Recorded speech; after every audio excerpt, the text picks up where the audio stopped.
Паехаў граць для акупантаў і патрапіў пад абстрэл. Былы дырыжор прэзідэнцкага аркестра Віктор Бабарыкін трапіў пад атаку дронаў у Данецку. Паводле апошніх дадзеных, заслужаны артыст Беларусі не пацярпеў.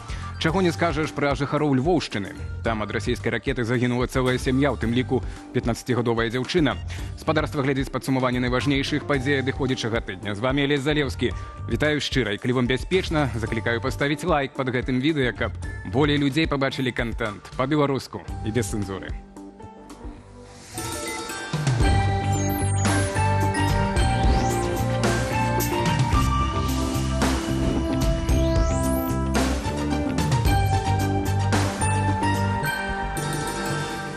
І сёння ў нашым выданні Беларусь як дубіна Крамля супраць захаду. Лукашенко падпісаў пратакол, які спрашчае перамяшчэнне расійскіх войскаў па нашай краіне, а Путін працягвае палохаць Еўропу новымі атакамі. Ответная угроза кажется, мягко говоря, очень убедительной, будет очень убедительной. Краіна даўгабудаў, што цяпер будзе з элітнай закінутай будоўляй Шакуціна. Перадусім, это ёсць адлюстраванне рэальных праблемаў у эканоміцы Беларусі. Каскад сустрэчаў Святланы Ціхановскай з сусветнымі палітыкамі. Ацэнім, якім будзе плён. На кожнай сустрэчы я казала, вельмі важна захоўваць візы і адкрытыя межы для беларусаў, падтрымліваць рэпрэсаваных і адначасова прыцягваць да адказнасці злачынцаў рэжыму.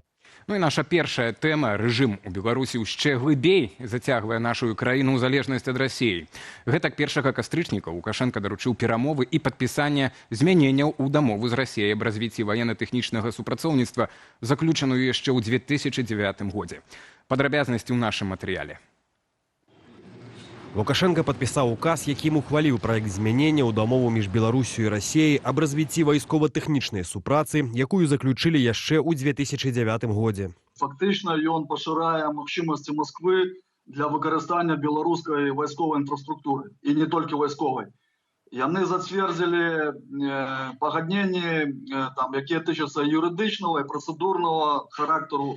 І гэта тычыцца і забеспячэння лагістыкі для расійскай групоўкі, і перамяшчэння войск, абсталявання персаналу і гэтак далей.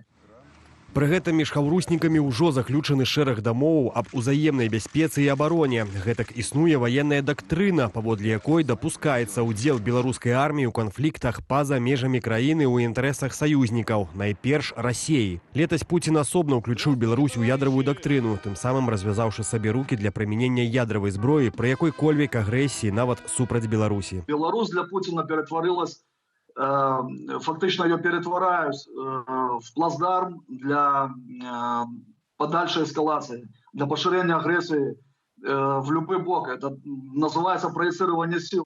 З 2022 года Кремль выкарыстоўвае тэрыторыю нашай краіны для сваіх ваенных мэтаў, для размяшчэння ўзброеных сілаў і атак на Украіну. Радыё Свабода падлічыла, што за апошнія 14 месяцаў у паветраную прастору Беларусі зайшлі каля 700 расійскіх баявых беспілотнікаў. Падчас выступаў на форуме на Валдаі Путін паабяцаў імгненна адказаць на пагрозы з боку Европы і краінаў НАТО. Ответные меры России не заставят себя долго ждать. Ответная угроза кажется, мягко говоря, очень убедительной, будет очень убедительной. І пытанне, ці змусіць ён Лукашэнку выканаць пратаколы ўзаемных гарантыяў абароны і бяспекі, то бок наўпрост уступіць у вайну. Андрей Сульжыц, Белсат. Так, спадарства глядзіць студыю Белсат, нядзельнае падсумаванне найважнейшых падзеяў адыходзячага тыдня. І неўзабаве нашай студыі госцем з'явіцца Александр Коваленко, военно-палітычны аглядальнік групы «Інфармацыйны спротыв». Так, можа, ўжо з намі на сувязі. Спадар Александр, вечар добры. З'явіліся. Я таких посилань знаєте скільки? Тому і не знаю. Штосьці вы нам там яшчэ? Давайте расказвайце, хацелі сказаць. Вітаем вас. Так, добра, што вы з намі. Доброго вечора. Так, добры. Спадар Александр, першае, так, прыміце спачуванні датычна падзею сённяшняй начы. Прынамсі 5 загінулых, то, можа, вы паправіце, больш свежая інфармацыя, 10 пацярпелых ад сённяшняй атакі, больш за 700 беспілотнікаў, да 50 ракет, калібр X1, X101, так, 2 кінжалы. Ну і мы пабачылі новую тактыку сёння ўначы, што некаторыя так ракеты і беспілотнікі ляцелі на розныя гарады Украіны, але асноўны удар быў нанесены па Львову і Львоўшчыне. Это самый массированный удар по этому региону за всю войну. Что это такое было? Это некие измены у военной политицы Путина, у военной стратегии Путина. Потому что ці он помстить Трампу за то, что той дозволил углыб России бить, ці помста за эффективные удары по НПЗ России с боку Украины. Что это сегодня было ночью? Как вы оцениваете? Если мы говорим о тактике непосредственно, то она абсолютно не является новой. Для российских оккупантов комбинирование ракетных средств поражения до звукового и сверхзвукового, крылатого типа, баллистические ракеты, аэробаллистические и так далее, это не является чем-то новым. Они постоянно это использовали в ходе предыдущих ударов.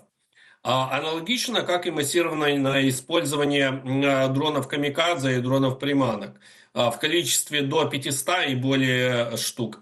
По дронам эта тактика, она имеет периодичность примерно 2-4 дня. По ракетным ударам, массированным ракетным ударам комбинированного типа, это примерно неделя, полторы, иногда до 2 недель. Все зависит от того, как быстро они могут накапливать боекомплект и как могут подготовиться к этому соответствующие носители этих средств поражения.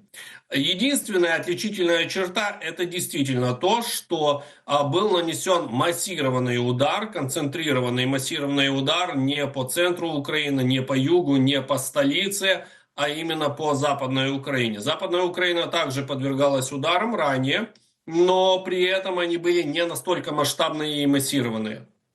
И в этой связи, конечно же, можно говорить о том, что российские оккупанты они попытались продемонстрировать то, что они могут концентрированно наносить удары не просто по одной из самых отдаленных областей Украины, а они могут это делать фактически по области, которая граничит с Европейским Союзом, с Литвой и с Польшей.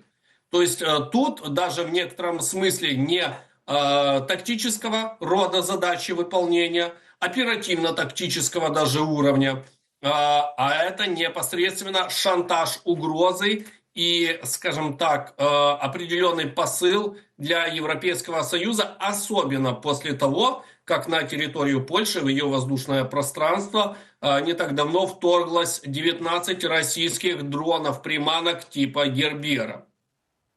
Так, ну, падобнае было ўражанне у нас з калегамі, так, што такім чынам Путін хоча паказаць, што гэты канфлікт можа разрастацца і дайсці да межаў еўразвязу. Польшча падымала авіяцыю, але ўсё-такі давайце так, у межах гэтай жа тэмы, але беларускі кантэкст.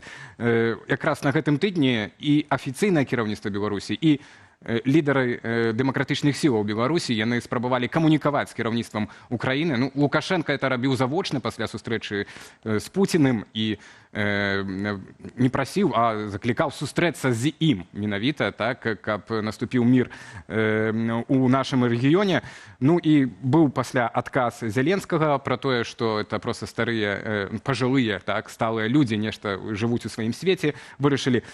Спадар Александр, а вось на як вы ацэньваеце, у якім свеце цяпер тады Владзімір Зеленскі знаходзіцца, што ён так катэгарычна адмаўляецца сустрэцца з Лукашенком? А какой в этом смысл в действительности? То есть Лукашенко хочет выступить как посредником? Тут вот самый интересный момент. Ну, я думаю, так. Ён усяляк это паказвае. Спадар Александр, ну, а мы ж ведаем, і Дональд Трамп казаў, што важна, каб сустрэча адбылася паміж Пуціным і Зеленскім. Ну, а калі это будзе на траіх, напрыклад, сустрэча, ці спачатку з Лукашенком, а пасля ўжо з Пуціным, такая падрыхтоўчая, скажем так. Я думаю, тут такая ідэя у Менску. Я даже и близко себе не представляю, чтобы Владимир Зеленский встретился одновременно там с Лукашенко и Путиным, и это состоялось на некой нейтральной территории, которая для Лукашенко может быть либо Минск, либо Москва. Но я не представляю себе нейтральную территорию для Лукашенко, такой замечательный город, как Гаага. И точно так же, как и для Путина. Поэтому Владимир Зеленский, конечно же, откажется. У нас особые отношения с Беларусью в действительности. И это касается многих моментов, в том числе как самой территории государства Беларусь, так и того, кто сейчас пытается себя называть так называемым президентом Беларуси, Александром Лукашенко. На сегодняшний день его инфраструктура в виде Мозырского НПЗ и многих других объектов не подвергаются налета ряда других неких средств поражения только по одной простой причине. Ему дали карт-бланш, ему дали возможность воспользоваться нейтралитетом. И в зависимости от того, насколько он будет этот нейтралитет поддерживать, в дальнейшем будет зависеть на том, насколько он сможет зарабатывать на том нефтяном кризисе, который возник, и бензиновом кризисе, который возник на территории Российской Федерации. Если же Лукашенко начнет переходить какие-то определенные красные линии, которые на сегодняшний день Украина может перед ним рисовать, причем буквально под его носом, то, конечно же, ему тогда не сдобровать. И даже Мозырский НПЗ не сможет его обеспечить теми здобутками, які он бы мог бы иметь от воспользования той критической ситуации, которая в ближайшее время, в осенне-зимний период, буквально полностью окунет Российскую Федерацию. Какие-либо посредничества от Лукашенко нам попросту не нужны. Да, в 2022 году мы пользовались этим посредничеством. Но, тем не менее, мы прекрасно помним, с территории какого государства и с позволения какого лидера, так называемого, опять-таки, в кавычках, это вторжение происходило на север Украины, в Черниговскую и в Киевскую области. Спадар Александр, можна доверия никакого просто не может быть. Спадар Александр, так, я мушу вас перабіваць, тому што мне ўжо таксама рэдактары кажуць 5 хвілін до конца, мало часу. Ну, ёсць пытанне па НПЗ беларускім у тым, што Лукашенко на этом зарабляе, нібыта, паводле нашых эканамістаў, нашых экспертаў, там па заніжаных моцна коштам гэтае паліва фактычна перапрацаванае вяртаецца у Расею з беларускіх НПЗ. А вось вы сказалі пра гэтыя чырвоныя лініі. Якія гэта могуць быць чырвоныя лініі? Бо мы ведаем, што пытанне, ці ён яшчэ зарабляе на НПЗ, але мы дакладна ведаем, што ўжо прамысловасць беларуская зарабляе на пастаўках для расійскага ваеннага прамысловага комплекса, так, і запчастак, і цэлых агрэгатаў, так? І это яшчэ не ёсць чырвоная лінія. Красная линия что? Ну, например, Китай поставляет те же самые ресурсы, и даже намного больше, чем Беларусь, для российского военно-промышленного комплекса. К слову сказать, Тайвань, который есть часть Тайваня, которая дружественно относится к Украине, но тем не менее поставляет также определенную продукцию в Российскую Федерацию. Мы к этим условиям адаптируемся. Для нас что очень важно? Это прямая угроза. Если на территории Беларуси будет создана ударная группировка, которая будет представлять угрозу нашим территориям, эта ударная группировка может быть создана за счет внутренних сил армии Беларуси, либо за счет накопления российского ресурса посредством, там, условно говоря, гибридных неких учений и приправкой туда личного состава и материально-технического обеспечения сил и средств и так далее, то, конечно же, ответ будет на упреждение. То есть в 2022 году у Беларуси был лайтовый вариант, когда мы не отвечали на угрозы, исходящие с ее территории.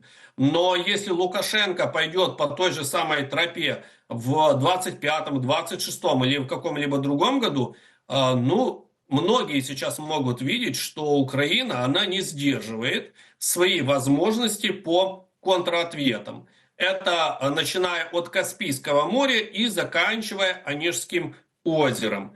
То есть довольно-таки широкий радиус возможностей применения тех или иных средств, которые могут значительно охладить пыл неких авторитарных режимов.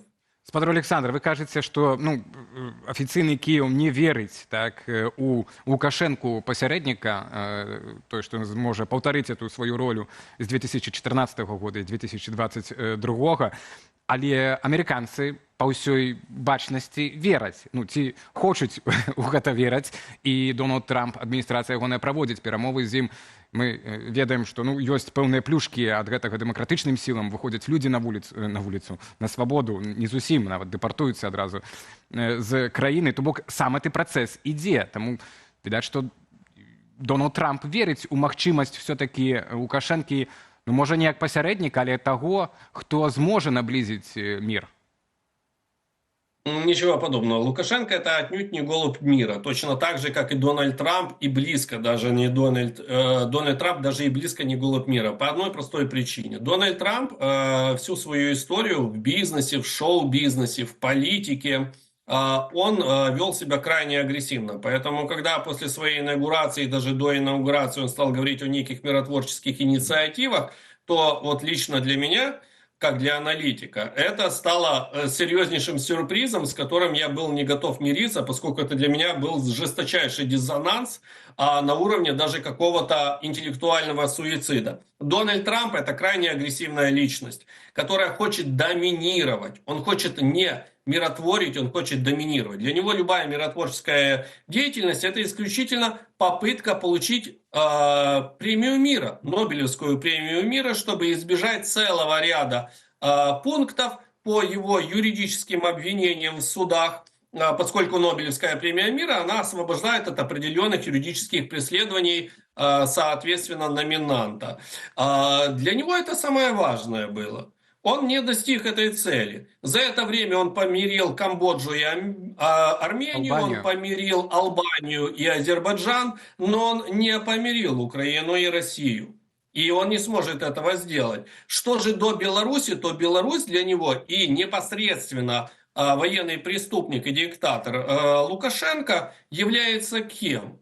Он для него является возможностью демонстрировать то, что он может договариваться с настолько тоталитарным диктатором, автократом, который освобождает политических заложников, по сути, узников совести, которые находятся у него в заключении, и получает за это бонусы. Я договорился с вот этим диктатором так, как не смог договориться Джозеф Байден. Дайте мне уже наконец-то эту премию мира, потому что посредством меня освободили 100, 150, 200 человек.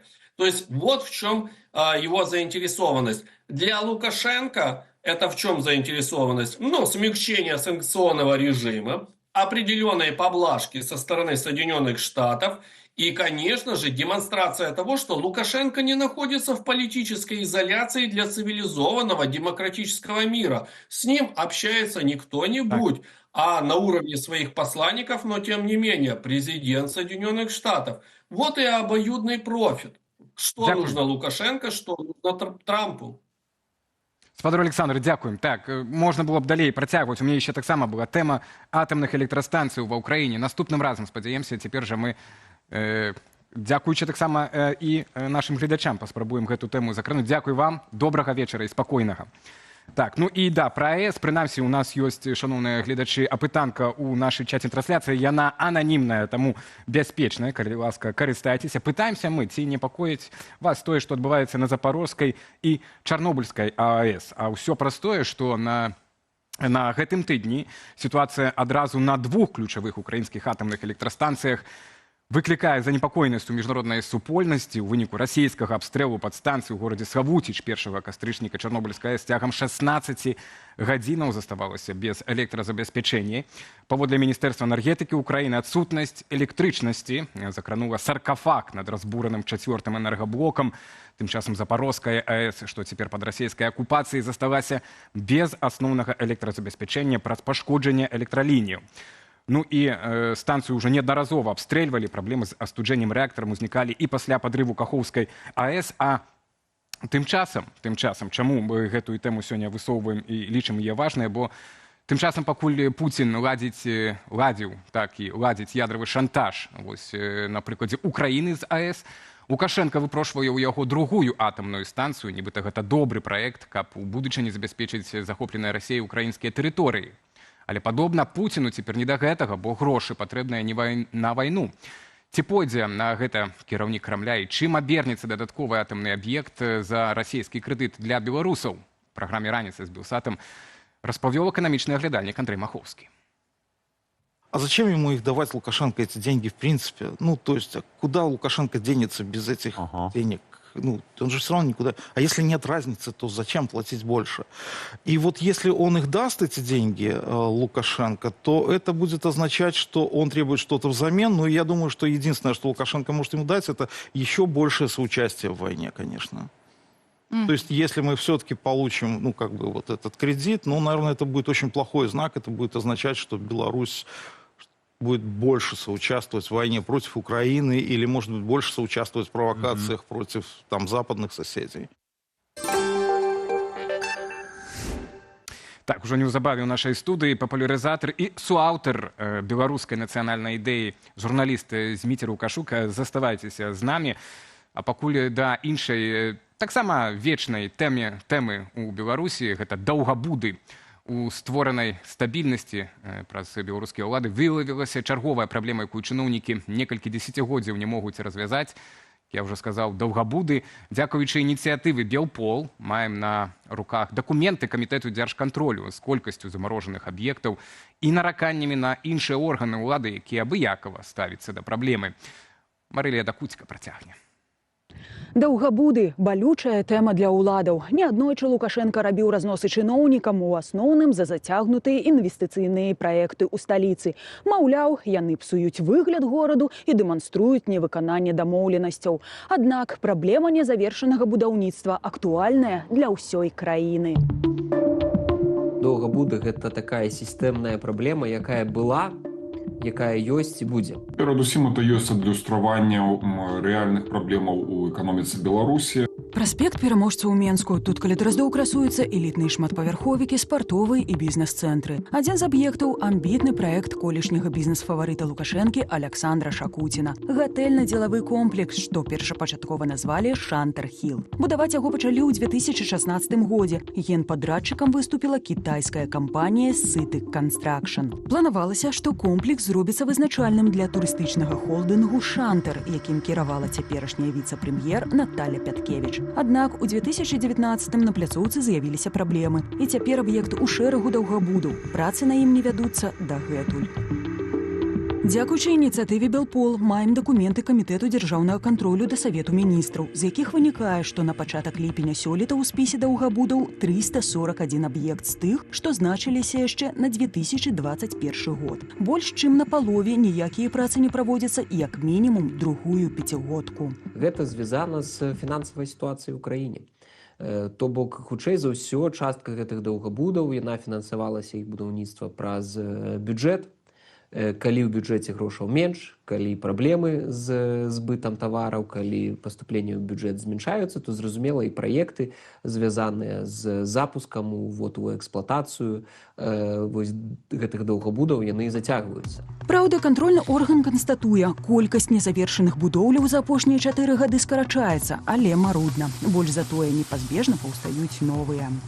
Тэмпы іх прыросту практычна ў 8 разоў вышэйшыя за тэмп зніжэння. Гэта сведчыць пра непрыняцце эфектыўных захадаў для недапушчэння ўтварэння новых аб'ектаў звышнарматыўнага незавершанага будаўніцтва. Рэкардсмен у колькасці недабудаваных аб'ектаў Менскі абласны выканкам, за ім ідзе Віцебскі, а затым Гомельскі. Нямала ў пераліку жылой забудовы, прамысловых і вытворчых, інжынерных, гандлёвых аб'ектаў, а таксама сацыяльных. Гэтак у Берасці прастойвае блок гарадской больніцы нумар 1. Капітальны рамонт меліся распачаць у 2017 годзе. Скончыць планавалі ў 2023. На той час бюджэту трэба было выдзеліць больш за 5,5 мільёнаў рублёў. Сёлета ў красавіку выданне «Віртуальны Брест» пісала пра пачатак рэканструкцыі. У дакуменце ж бачым, што на аб'ект неабходна было выдаткаваць ажно 15 мільёнаў рублёў. І падобна, зрухаў у справе няма. Другие объекты недостроены. За это спрос будет серьезный. Бачым у спісе значную долю недаведзеных да ладу сельскагаспадарчых пабудоваў, фермаў, жывёлагадоўчых комплексаў, бульба і зернесховішчаў, ды цяпліцаў. Як ведаем, безгаспадарлівасць у гэтай галіне Лукашэнку асабліва мыліць вока. Непонятно. Сельская гаспадарка, як вядома, Беларусі датацыйная, і тут сам гэты факт падкрэслівае адсутнасць магчымасці доўгатэрміновага планавання і адпаведнага фінансавання. Таксама КДК зазначае, што амаль траціна ад агульнай колькасці даўгабудаў гэта аб'екты, што пачалі будавацца яшчэ ў 1970-90-е гады. Знаходзім у спісе некалькі замарожаных будоўляў у Драгічынскім раёне, што акурат адпавядаюць гэтаму перыяду. Пад выглядам журналістаў дзяржаўнага СМІ тэлефануем уласніку. Нам эти объекты перешли 2 года назад. Их отдало предприятие, которое... Там у нас было экзон-глюкоза, которая ликвидировалась, и они попали к нам. Цяпер жа, паводле суразмоўцы, даўгабуды, што дасталіся ў спадчыну, часткова дэмантаваныя. Цалкам зліквідаваць аб'екты плануюць да 15 снежня сёлета. По розных оценках занятыя под даўгабуды порядка 6 тысяч гектаров, и держава страчивает от 12 до 18 мільёнаў рублёў штогод за неэфектыўнае выкарыстанне гэтых земляў, якія маглі бы быць аддадзеныя там пад пасевы, сады, новыя фермы альбо нейкія іншыя інвестыцыйныя праекты. У адным з лістоў КДК наракае, што ўрад чарговы раз не забяспечыў фармаванне поўнага пераліку аб'ектаў, якія падлягаюць дэмантажу. Відаць, невыпадкова выканаўчаму органу цяпер даручылі распрацаваць прававы акт ва ўрэгуляванні гэтай праблемы да лютага 2026 года. Аднак знос не адзіная захада, якую Міністэрства архітэктуры і будаўніцтва сёлета пастанавіла ўжываць у дачыненні будынкаў, што прастойваюць. У залежнасці ад мэтавага прызначэння і стану магчымы завяршэнне будаўніцтва, рэканструкцыя пад новае прызначэнне, продаж, прыняцце самавольнай пабудовы. Што праўда, варта адзначыць, нязначная колькасць аб'ектаў, залучаных у спіс кантрольнага органу, эксплуатуецца. Нярэдка гэтая дарожная інфраструктура пры жылой забудове ці збудаванне, да якіх не дайшла, мадэрнізацыя, рэканструкцыя ці добраўпарадкаванне. Гэтак сваёй чаргі з 2013 года чакае касцёл у небаўзяцця найсвяцейшай паны Марыі ў Буцлаве, дзе неабходна ўмацаваць канструкцыю правага нефу будынку праз расколіны. У дадатак да гэтага ў 2021 годзе святыня моцна пацярпела ад пажару. Камітэт дзяржаўнага кантролю патрабуе больш жорсткіх захадаў у плане развязання праблемы з даўгабудамі. Да 1 кастрычніка дзяржаўныя органы мусілі праінфармаваць камітэт, што ўжо зроблена. Відаць, спяшаюцца, каб было чым справаздачыцца на завяршэнне года добраўпарадкавання. Марыля Дакуцька, Белсад. Трошкі змяняем тэму. Беларусь усё больш раствараецца ў Расіі. У яе вайскова-палітычнай, знешняй і культурна-ідэалагічнай палітыцы. Толькі на гэтым тыдні адбыўся шэраг падзеяў, якія могуць засведчыць пашырэнне расійскай прысутнасці ў Беларусі. Ян Федарович сабраў галоўнае. Фестываль дакументальнага кіно «Евразія Док» у Менску. Пераможца расійскі фільм пра падзеі Другой сусветнай вайны. Не ўпусціў магчымасці звярнуцца падчас імпрэзы да беларускіх падлеткаў амбасадар МЗС Расіі ў асобых даручэннях Радзівон Мірошнік. Прамаўляў ён пра вайну ва ўкраіне і жаўнераў ЗСУ, якіх называў пры гэтым нацыстамі. Яны прапаведуюць тую ж самую ідэалогію. А чаму гэта ўсё з'явілася? Гэта наўмысна робяць на захадзе, і на гэта вылучаецца мільярды долараў. Пры гэтым у беларускія санаторыі ўжо афіцыйна паедуць расійскія вайскоўцы, якія ваююць супраць Украіны. Ініцыятыву уладаў Ленінградскай вобласці Расіі ухваліў першы віцэ-прэм'ер Беларусі Мікалай Снапкоў. Это так просто жахліва, безумоўна, з маральнага пункту гледжання. Туды будуць фактычна прыязджаць забойцы, якія забівалі у агрэсіўнай вайне людзей на чужой зямлі, украінцаў, людзі, якія у сваім такім побытавым жыцці звыклыя да вельмі сумнеўных практык. Гледачам купалаўскага тэатру замест паўлінкі прапанавалі паглядзець спектакль «Чырвоны абоз» Томскага абласнога тэатру драмы. Это даст новый толчок развитию театрального искусства как у нас, так и в Томске. Сам спектакль адаптаваны пад сённяшнія рэаліі Расіі. У ім вядзецца гаворка як пра Другую сусветную вайну, так і пра канфлікт ва Ўкраіне. Мы это завязали с любовью к родине. Вот. Любовь к родине сравнили вот тогда, в 1941-1942 годах, и любовью наших бойцов сегодня к своей родине. Прымала наша сталіца і прадстаўнікоў акупацыйных уладаў Луганшчыны, з якімі намераныя наладжваць гандлёва-эканамічныя стасункі. Як зазначыў кіраўнік прарасійскай адміністрацыі Леонід Пасечнік, асаблівы інтарэс яны маюць да сельгазтэхнікі, насення і ўгнаенняў. Мы один народ, у нас одна вера. У нас одна богатая, очень великая и общая история, и об этом не нужно забывать. Беларусам жа ўжо цяпер прапаноўвалі пачаставацца слодычамі і мясной прадукцыяй з акупаваных тэрыторыяў на тэматычнай ярмарцы каля камароўскага рынку. Ян Федарович, Белсад. Можа, гаспадар пасечнікі яблыкаў падвёз на камароўку, бо пакуль што там яны каштуюць як делікатэсы ў 1,5 разы даражэй, чым у той жа Польшчы. До нас долучаецца ў студыю Зміцер Лукашук, вядомы журналіст Еўрарадыё, суаўтар кнігі «Беларуская нацыянальная ідэя». Вечар добры, прывітанне. Прывітанне, вечар добры. Зваў пару год таму мяне ў студыю пагаварыць уласна пра нацыянальную ідэю. Ну, добра, што хоць тут. Ну, так нешта ж ты вот так і не дайшоў. Не дайшоў. Паўтараю запрашэнне, заходзь. Все, зловлено, подтверждено. Все чули, так. Запишите. Запомните этот твит, кажу, так, да? А сёння я у цябе запытаюся пра нацыянальную ідэю, але не цяпер. На пачатку, канешне, датычна таго, што мы пабачылі, і на гэтым тыдні, да, і апошнімі тыднямі, што адбываецца, ўсё больш так гэтых сігналаў, падзеяў, івентаў прыходзіць у навінах, так, навіннай стужкі з Беларусі пра надыход і растварэнне нашай краіне, так, у Расіі. На якія падзеі ты перадусім звяртаеш увагу? Які бок ты глядзіш, каб зразумець, Беларусь ужо інкарпаравана, так? І колькі там той незалежнасці засталося? Куды нам глядзець? Ну, тут ёсць некалькі, безумоўна, фактараў. Эксперты, якія так больш паглыблена, там палітолагі і эканамісты, яны, безумоўна, глядзяць на вайсковае супрацоўніцтва, паглыбленне, паглынанне, эканамічнае уцягванне, заканадаўчае, калі глядзець пра гэтую так званую саюзную дзяржаву і што там падпісваюцца гэтыя дарожныя мапы і гэтак далей. Але, як мне падаецца, нам, гуманітарыям, важна паглядзець яшчэ і на тое, як спрабуе рускі свет. Ну, што спрабуе? Ён ужо не спрабуе, ён ужо канкрэтна запусціў свае кіпці ў беларускую душу і выцягвае людзей. Таму што, калі людзі ўжо пераконваюцца і самі кажуць, ну, так мы ж адзін народ, у нас адна вера, пагаджаюцца. Дык які ты адзін народ? Ну, пры ўсім жаданні мы суседзі, но мы не адзін народ, мы розныя народы. Я ўжо не кажу пра розныя веры, і пры тым, што на Беларусі заўсёды было вельмі шмат розных веравызнанняў.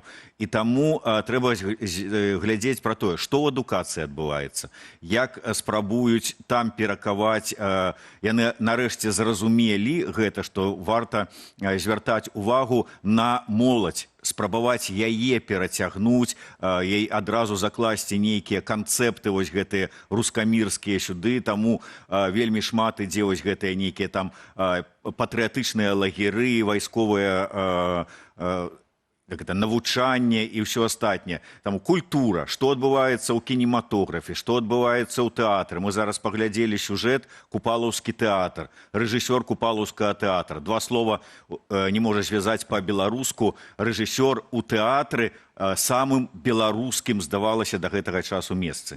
Так, ну я удакладню толькі па фактуры, яшчэ сапраўды. Міністэрства ўнутраных спраў уже раней рэпартавала, а цяпер расследаванне нашых калег з БРЦ выйшла пра тое, што 2500 беларускіх дзяцей наведваюць ваенна-патрыятычныя клубы, якія ўваходзяць у склад фонду «Маладая гвардыя». Так, і дзяцей рыхтуюць да вайны пад выглядам патрыятычнага выхавання. Я з табой пагажуся, што для мяне асабіста это бадай самае страшнае, бо невядома, што цяпер рабіць, каб этому процістаяць, каб не атрымалася так, як нашыя бацькі, нашага пакалення, якія савецкую школу прайшлі, выхаванне, маглі быць суперлюдзьмі і гэтак далей, але там, ну, ведаць толькі тыя пастулаты, якія ім казалі ў школе, і не болей, так? І пра ракеты савецкія, і хаця там на зямлі, я ж казаў, пра сённяшнія яблыкі, так? Не можам нармальна яблыка вырасціць, зато ракеты хочам самыя крутыя ў свеце збіраць. Вось як супраць гэтага змагацца, што рабіць, і я бачу таксама з боку дэмакратычных сілаў, так, такое трошкі анямення, так, ад этой сітуацыі, ну, так, бацькам размаўляць з дзецьмі, але ж гэта недастаткова. Мы нават бачылі, ў нашай ніве была публікацыя днямі пра тое, што дзіцё прыходзіць у адэкватных бацькоў і расказвае пра тое, што мы цяпер змагаемся з немцамі. Ну так. Што рабіць? Разумееш, я выдатна разумею прадстаўнікоў дэмакратычных сілаў, таму што ўплываць унутры Беларусі на нейкія працэсы, у іх сапраўды рычагоў ніякіх няма. Як бы яны там не заяўлялі адваротнае, што яны на сувязі, там яны могуць там нешта там уплываць, насамрэч не. І тут вельмі важна назіраць за працэсамі. Мы можам досыць так, ну, как бы скептычна і не скептычна ставіцца пра тое, як, скажем, у тиктоку пашыраюцца і колькасць, і якасць, і увогуле папулярнасць ролікаў на беларускай мове ці звязаныя з Беларусю, якія здымаюцца там, у Беларусі. Як спяваюць песні, як это ўсё вот так вот некія блогеры звяртаюць. Ну, думаеш, ну, тик-ток, ну, што гэта такое? Насамрэч, гэта вельмі шмат уплывае на моладзь. І нам, да, сапраўды кажуць, што тут зараз задача бацькоў. Ім важна, каб яны захавалі, що ж таки, абаранілі сваіх дзяцей ад уплыва гэтага рускага свету і гэтак далей. Но можа быць сітуацыя абсалютна розная, што бацькі акурат такі могуць быць рускамірцамі, лукашыстамі і яшчэ што-небудзь, а дзеці пад уплывам тых же самых тиктокаў, пад уплывам, я не ведаю, там дзе-небудзь нарэзка сюжэтаў у тиктоку, там в інстаграме, у фейсбуку, з Белсата, з Еўрарадыё, там з Маліны, там ці яшчэ з каго-небудзь, з Маланкі, яны паглядзяць і гэта для іх больш будзе, чым размова з дарослымі, што не факт, што яны іх перавыхаваюць. Ну, дзякуй, падтрымаў. Ну, прынамсі, это мы можам рабіць, будзем працягваць гэтым займацца. Калі казаць пра, вяртаючыся да таго, што так Лукашенко падпісвае гэтыя пратаколы, так паступова абмяжоўваючы суверэнітэт, незалежнасць краіны. Ну, і мы ведаем, што людзі, в прынцыпе, это тавар такі цяпер хадавы для кіраўніцтва Беларусі. Прадалі 52 палітвязні за запчасткі для Белавіі. А па якому курсе і кошце, вось, на твою думку, Лукашенко прадае Маскве ідэю нацыянальнай ідэнтычнасці, так, беларускай? Як эта схема працуе, так, што мы, напрыклад, у гэтым годзе не пакажам паўлінку, але, Володя, ты нам дасі $500 мільярда крэдыту. Я думаю, што мы занадта добра думаем пра Лукашэнку, вот калі ставіць пытанне так. Таму што для яго пытанне нейкай нацыянальнага суверэнітэта, ідэнтычнасці, каштоўнасцяў нацыянальных, культурных, гістарычных, як па мне, абсалютна яму абыякавыя, не маюць значэння, і ён не лічыць гэта за тавар увогуле. Таму ж, калі і прадаецца, здаецца нешта, кавалкі там суверэнітэту, эканамічнага, ваеннага, часткова ўжо пачынаюцца і палітычнага, то выключна за грошы, за падтрымку, за магчымасці працягваць зарабляць гэтыя крывавыя грошы на расійскім рынку.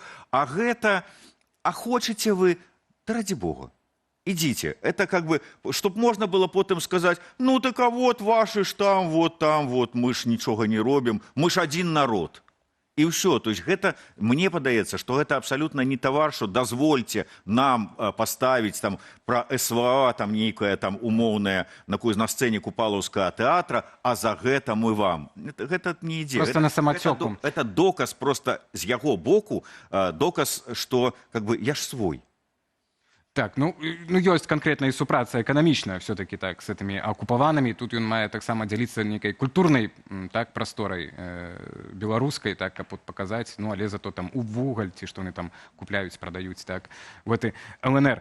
Гэта калі казаць пра Лукашэнку, так што вось для яго это зусім не тавар. Але калі казаць пра атачэнне Лукашэнкі, ці там засталіся людзі з ясным разуменнем каштоўнасці, скажем так, в прынцыпе, нацыянальнай ідэнтычнасці беларускай, так, нацыянальнай адметнасці, так, это мы сказалі. Я паглядзеў Ігор Круты, так, меды сваталі яго на ролю пераемніка вельмі актыўна яшчэ пару год таму. Ён вот узяўся апантана за гэтую ідэю з пантеонам і герояў. У выніку атрымаліся такія героі трошкі БССР. Беларусь — это такая не незалежная краіна, а працяг БССР. Не, ну так это ж вядомы вельмі факт, што ў прынцыпе беларусы, як нацыя, як этнас пачаліся, калі сустрэліся ў Белавежскай пушчы першы партызан і партызанка. Это так, паводле беларускай Бібліі, так. Ад Лукашэнкі. Так. Вось. І гэты пантэон, ён так апантана ўзяўся стварацца. То бок уже займацца фактычна такой палітыкай, так, унутранай, чаго раней за крутым не было. Ёсць тая ж самая Наталя Петкевіч, так, якая прыехала з захаду і кажа, што вось беларусы хочуць такіх жа самых шоу культурных, як на захадзе. Дык рабі, чаму не робіш? Верыш ты ў атачэнне ў пераемнікаў Лукашэнкі, якія сапраўды маглі б яго неяк паўстрымаць ці хаця бы эту каштоўнасць, вартасць даказаць, паказаць, як раней это рабіў там Латушка, Макей, да, там хто яшчэ заставаўся? Мне цяжка сказаць пра цяперашняе яго атачэнне, бо калі мы мелі магчымасць працаваць у Беларусі, мы прынамсі мелі магчымасць хадзіць у палату прадстаўнікоў, сустракацца не толькі з так званымі дэпутатамі, але і з міністрамі, задаваць пытанні і проста глядзець і ацэньваць людзей. Зараз мы такой магчымасці не маем. Хто там? Пераважная большасць, як мне падаецца, увогуле, для якіх тая ж самая Петкевіч, пра якую Латушка расказваў, і я раней таксама чуў, што яна на дух не пераносіць нічога беларускага, як прыбліжаныя яго прапагандысты, той жа самы Азаронак, для якога толькі дзядзя Вова ў галаве і рускі мір, як той жа самы Тур, які нават уступаючы ў дыскусіі ў чаце рэфарматараў, не можа нікога назваць апроч там Пушкіна, Дастаеўскага і іншых там расійскіх нейкіх класікаў. Так, боже мой, так а где ваша беларуская? То есть мне падаецца, што на сёння нават, безумоўна, там засталіся людзі, для якіх беларускае, яно вельмі важнае. Але на сёння яны мала таго, што ніякім чынам на гэтыя працэсы паўплываць не могуць, як мне падаецца, то больш за тое, для іх это будзе небяспечна, калі яны паспрабуюць нейкім чынам паўплываць. Адзіны варыянт, вот як з тым жа самым пантэёнам героям, дазваляецца нейкія нацыянальныя праекты прасоўваць, якія могуць у перспектыве спрацаваць на ўзмацненне рэжыма, на нейкую там прасоўванне таксама, ну я не знаю, там рэжыма Лукашэнкі, яго самого, вот гэтага абранага курса, вось гэтага трыадзінага народа і ўсяго вот такого. Вот калі на гэтую працуе, ну гэта можа атрымаць дазвол. І то, калі не выскачыць якая-небудзь та самая вар'ятка Бондарова і не пачне, як гэта дзіўна, потым усе робяць пад казырок і выконваюць тое, што некая сумасшедшая патрабуе. Беларуская нацыянальная ідэя, ты дзесяткі інтэрв'ю так правёў, а вось на дадзены момант, у дадзеным перыяд часу, так 5 год пасля 20-го года на трэці год вайны ва ўкраіне, як яна змяняецца, нацыянальная ідэя, што цяпер, на твою думку, самае важнае, чаго трымацца? Ну, безумоўна, змяняецца нездарма усе нашыя 3 кнігі, яны как бы падзелены на 3, умоўна кажучы, гістарычныя перыяды. Першы, калі у нас было вельмі мала цікавасці да свайго беларускага, толькі вось у, так бы мовіць, беларускай бурбалцы да 20-го года, потым вось менавіта 20-й год і вот это абуджэнне. І пасля 20-го года, хутчэй за ўсё, там 22-й год, як змяняецца гэта ўсё пад уплывам вайны, эміграцыі, ўсяго астатняга. Зараз мы выйшлі на перыяд усведамлення таго, што эміграцыя і ўвогуле супрацьстаянне і з рэжымам, і з рускім мірам, яно будзе працяглым. І таму, безумоўна, наша бачанне месца, ролі чыннікаў, якія мусяць спрацоўваць у гэтым накірунку нацыянальнай ідэі, таксама змяняецца. Безумоўна, з аднаго боку гэта захоўванне сваёй ідэнтычнасці, з другого боку выжыванне як нейкай такой супольнасці арыентаванай, беларусаарыентаванай. Ну і, безумоўна, падтрымка таго, што па магчымасці таго, што застаецца ў Беларусі беларускага. Ну вось так, бо тут варта хіба што все-таки раздзяляць розныя стратэгіі для беларусаў, што застаюцца ў Беларусі. Это вось захаванне, так, фактычна трошки такое, ну, як пад акупацыяй, да, фактычна як пад акупацыяй, так, жыццё. А з боку тых, што выехалі, эміграцыі палітычнай, это актыўнае нейкае прадукаванне нацыянальна арыентаваных нейкіх прадуктаў? Ну так, безумоўна, як любіць казаць Александр Чарнуха, трэба рабіць сваё і рабіць яго якасным. калі яно будзе сапраўды якаснае і цікавае і сваё, то яно будзе прывабліваць людзей. Я некалі смяяўся, калі ў 19-м годзе яшчэ шэры кардынал усіх дэмакратычных сілаў Франак Вячорка сказаў, што беларуская нацыянальная ідэя павінна быць сэксі. Але насамрэч, калі падумаць, яна павінна быць сэксі, умоўна кажучы, яна павінна прывабліваць. І таму трэба рабіць усё, каб гэта наша беларускае не было. Безумоўна, патрэбна захаванне нейкай аўтэнтыкі, нейкага этнасу, нейкага фальклорнага такога складніка. Але, выбачайце, паглядзіце, як в тыя ж самыя фальклор, але ў сучаснай апрацоўцы і аранжыроўцы падрывае і падабаецца публіцы моладзі ў тым ліку. Дастаткова паглядзець на тую ж самую Шуму, на Крыві, на іншых выканаўцаў. То бок сваё, яно заўсёды будзе цікавае. Галоўнае знайсці разыначку, якія падаць. Ох, вялікі спецыяліст Павел Белаус. Вось ён умее рабіць. Цяпер за кратамі чакаем вызвалення. І спадзяемся рэальнага вызвалення, каб так, у нашым шэрагу беларусаў, которые умеюць рабіць беларускую нацыянальную ідэю сэксі, спадаразміцер яе апісаць, вось, то часы палепей у нас настануць. Дзякуй вялікі за размову. Зміцер Лукашук, журналіст Еўрарадыё і суаўтар цыклу кніг «Беларуская нацыянальная ідэя», быў у нас у гасцях, і мы размаўлялі пра апошнія факты шматлікія, як расійскі мір паступова апаноўвае нашу краіну. Пакуль жа ідзем да іншых тэмаў. Важная міжнародная падзея, у якой прыняла ўдзел беларуская дэлегацыя дэмакратычных сілаў, сесія парламенцкай асамблеі Рады Еўропы ў Страсбуры. На месцы працаваў мой сувядоўцы нядзельнай праграмы Віталь Бабін. Ён паразмаўляў са спавяшчальнікам у пытаннях нашай краіны ў ПАРЕ Эмануэлісам Зінгерасам, з ініцыятывы якога было прынятае важное решение Беларуси. Господин Зингерис, расскажите, пожалуйста, вот в первую очередь, в чем сущность этой поправки была, на чем настаивала белорусская делегация? Весь комитет проголосовал за мою поправку, что включить целостность белорусской территории, право белорусского народа отвергать фактически использование белорусской территории в военных целях и демократические аспирации демократические белорусского народа и будущее место в Европе было тоже застолблено. И это не вызвало ни одного члена от представителей 8 партий и больше 60 депутатов, которые участвовали в политическом комитете, ни одного голоса против. То есть у нас положение такое, что всем все кристально ясно насчет положения внутри Беларуси. Все очень хорошо помнят, начиная от кражи самолета рейса Афин-Вильнюс до других военных преступлений, до еще более 1000 людей в застенках ГУЛАГа белорусского. Белорусский народ существует тут на всех уровнях, во всех партиях. Кстати, 7 партийных групп.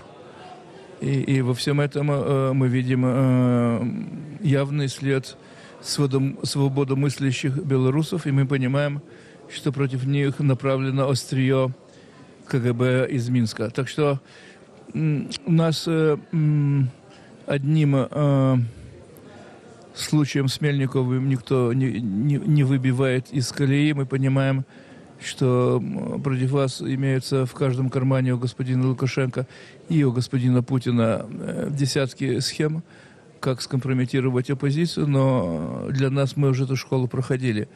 Так что я говорю, как член Литовского Союза, который мы успешно привели Литву на Запад, в Европейский Союз и в НАТО. Вы не так давно критиковали Соединенные Штаты Америки за контакты с режимом Лукашенко в вопросах вот этого освобождения политзаключенных, и в частности в том, что США в этом случае не подключили страны Европейского Союза. Почему? Если поворот такой, как открытые двери тюрем произойдет, мы не уверены в этом, но если такой поворот со стороны Соединенных Штатов под их упористым нажатием на режим Лукашенко произойдет, так мы должны будем понять, первое, что послезавтра, после открытых дверей в тюрьмах, опять они не захлопнутся с таким же числом политических заключенных. Первое. Второе. Экономика, все-таки санкции снимать с Беларуси, только опираясь на открытие двери, а не регистрирование партии, например, регистрирование партии, что самое главное для нас, чтобы свободно могли бы вы, белорусы, участвовать в разных партийных движениях, создавать свой фронт внутри теперешнего жутчайшего режима лукашенковского. И третье, это, конечно,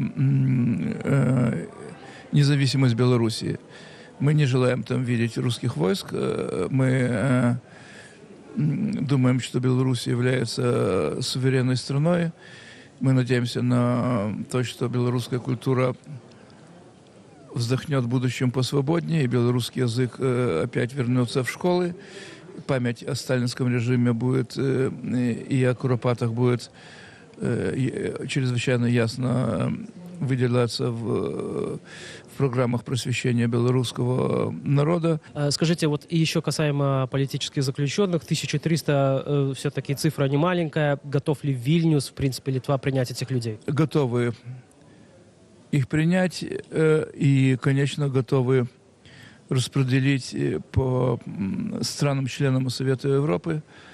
И мы, конечно, готовы подумать и о социальной составляющей этого вопроса. Я лично знаю господина Статкевича, у меня сердце разрывается, когда смотрю, где он 20 метров от литовской, может быть, 15 метров от литовской границы, он сидит на лавочке и геройски не переходит линию свободы к нам. Это люди, как и Навальный или Борис Немцов, неимоверной храбрости, но вместе с тем мы вместе с тем видели его физически, как он выглядит на фотографиях, и мы не хотим, чтобы их жизнь бы прекратилась в застенках бандитского режима. Так что мы каким-то образом, может быть, сделаем нашу внутреннюю подготовку к возможному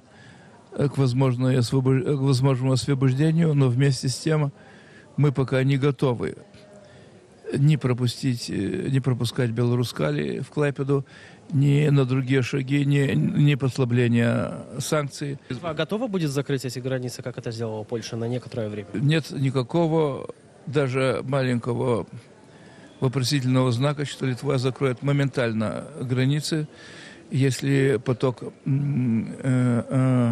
нелегальных эмигрантов искусственно устроенным, чтобы дестабилизировать нас, Европейский Союз, будет производиться в лабораториях КГБ или в лабораториях ФСБ. Границы будут мигом закрыты до конца, и на железный замок, и наша армия будет расположена, чтобы эти границы закрыть.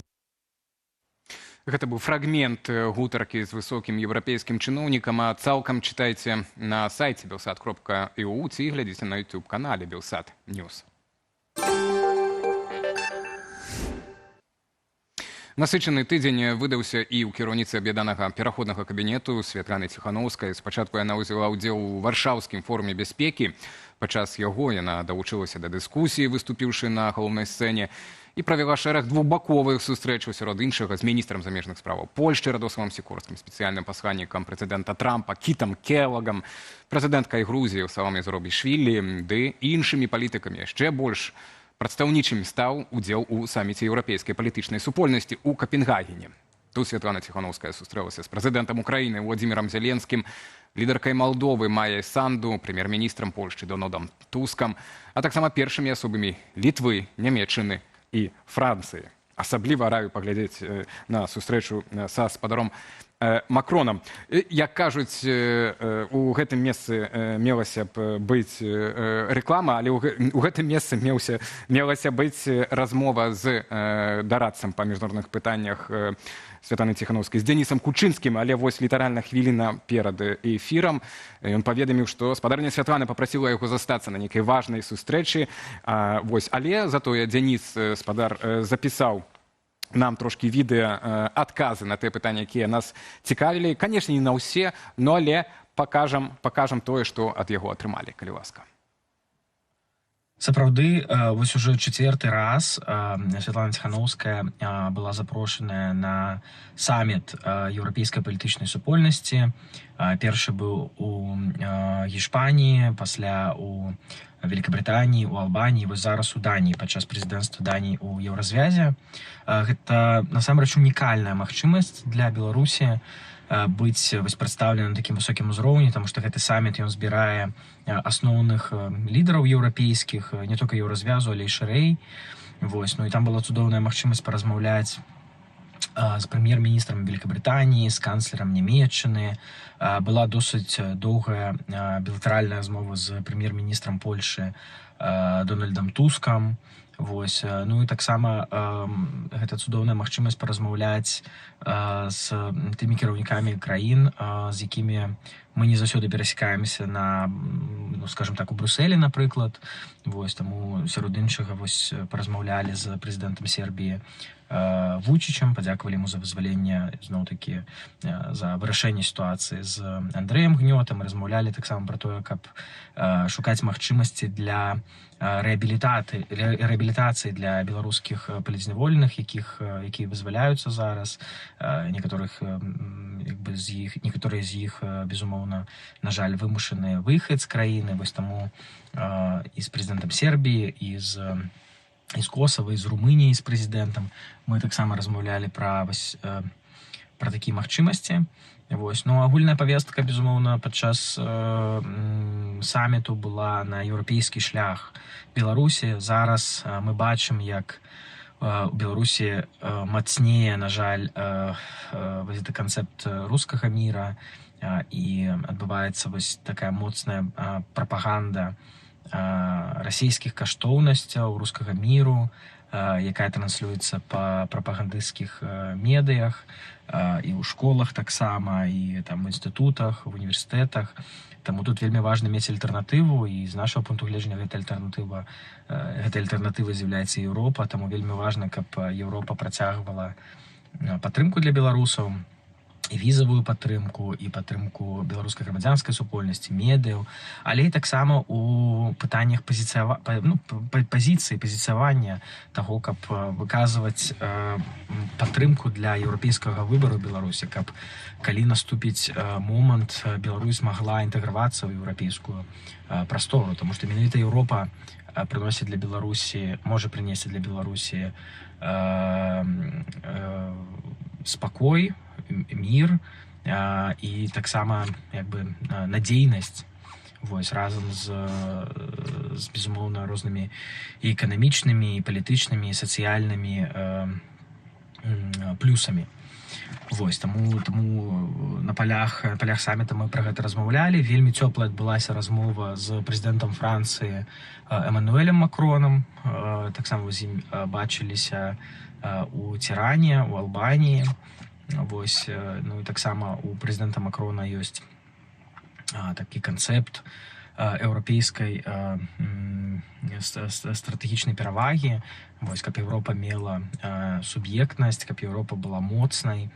Вось, і мы тут казалі, Святлана Ціхановская казала прэзідэнту Францыі пра тое, што Беларусь, незалежная Беларусь з'яўляецца вось такой неад'емнай важнай часткай гэтага, і што важна трымаць фокус і ўвагу на Беларусі з боку Францыі, з боку Еўропы. Вось, ну і практычна з усімі, за вельмі малым выняткам, напэўна, Святлана Ціхановская атрымалася паразмаўляць альбо білатэральна падчас сустрэчаў, альбо на палях. Вось, тут таксама важна, таксама адзначыць важна яшчэ раз размову з прэм'ер-міністрам Великабрытаніі, з канцлерам Нямецчыны, як таких адных з лідараў еўрапейскіх. Вось. Адказваючы на пытанне пра сустрэчу з прэзідэнтам Варшавы Рафалам Часкоўскім, таксама это была вельмі прыемная, вельмі сяброўская, шчырая размова. І мы тут размаўлялі падчас гэтай сустрэчы, на якой прысутнічаў таксама муж Светланы Ціханаўскай, Сергей Ціханаўскі, размаўляе, і ён расказаў сваю гісторыю. І мы тут гаварылі пра тое, пра план дапамогі, які Варшава, горад Варшава мог бы прапанаваць для беларусаў і беларусак у выпадку вызваленняў з вязняў.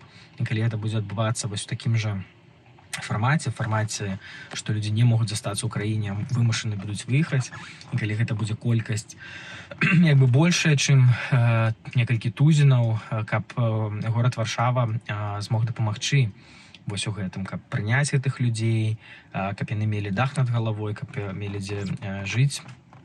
Прынамсі, вось такі першы час. Таму размаўлялі з прэзідэнтам горада пра гэта. І таксама гаварылі пра тое, што важна падтрымліваць беларускія пляцоўкі, беларускія ініцыятывы, якія зараз існуюць і жывуць у Варшаве. І тыя супольныя мерапрыемствы, які мы ўжо рабілі раней разам з горадам, спартовыя, такія кубак і вольна, напрыклад, каб яны таксама працягваліся, каб горад, у якім жывуць беларусы, шмат беларусаў, меў гэтую падтрымку. І прэзідэнт нас запэўніў, што гэтая падтрымка не зменшыцца, будзе працягвацца, і што беларусы з'яўляюцца важным складнікам гарадскога жыцця горада Варшава. Так, канцэпт Макрона супраць канцэпта рускага міра. Як вам такое? Прынамсі, у Варшаве так беларусы будуць, можа, палепей пачувацца. Шмат высноваў і вынікаў ад гэтых сустрэчаў Светланы Ціханаўскай. На жаль, так, дэтальна не змаглі бы абмеркаваць. Спадар Кучынскі цяпер знаходзіцца на важнай нейкай сустрэчы, але наступным разам, можа, заўтра ў эфірах. Далучайцеся. На гэтым мы завяршаем наш сённяшні эфір.